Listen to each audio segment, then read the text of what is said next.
The Russian army is unsuccessfully trying to attack the positions of Ukrainian Defence Forces in Kharkiv region, while the enemy is bogged down in Vovchansk despite constant replenishment of forces and means. The commander-in-chief of Ukrainian Armed Forces, Oleksandr Syrsky, has written on his Telegram channel. Analysts of the Institute for the Study of War described the situation in the region in a similar way.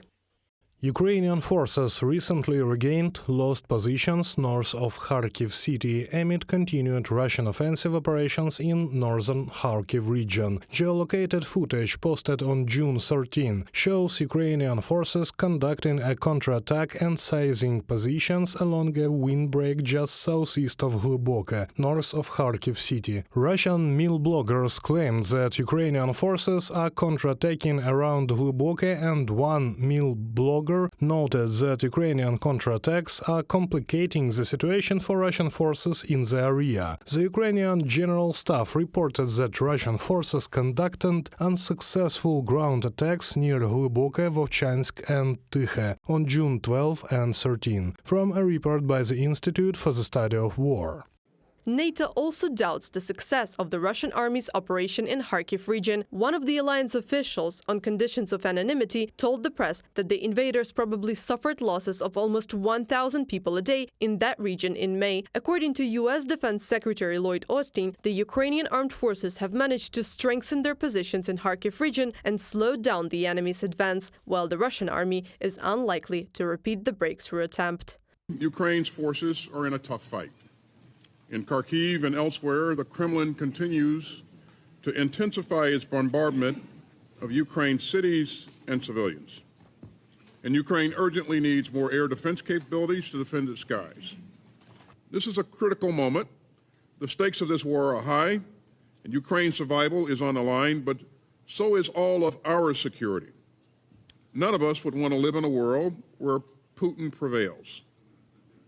We would all be less secure if tyrants think that they can trample borders and cow their neighbors. Despite the partial failure of the ground operation, Russian troops continue to terrorize the civilian population of Kharkiv region. On daily basis, Putin's army attacks the region with UAVs, cruise, ballistic and anti-aircraft guided missiles. We build underground schools. We create schools inside metro stations to give children the opportunity to learn, not from a good life. People hide in the underground during air alert sirens. And this is another proof of what the president said. Volodymyr Zelensky said that we urgently need air defense systems so that people live. This is our life. This is the life of our Ukrainians, our children, our women. Today, the most important thing is the issue of security. The enemy is conducting reconnaissance and spreading fakes about the alleged seizure of settlement in the region. The Ukrainian Defence Ministry's Directorate of Defense is confident that the situation is under control. The Ukrainian armed forces have already taken measures to protect the border.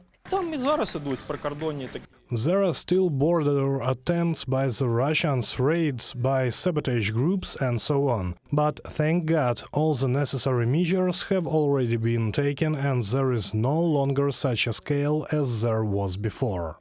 U.S. Defense Secretary Lloyd considers the permission of the Ukrainian partner states to hit military facilities on the territory of the aggressor country as one of the reasons why the Russian occupiers cannot effectively advance in new directions. Reported by Anastasia Tarnavska, Larissa Petruk, UATV News.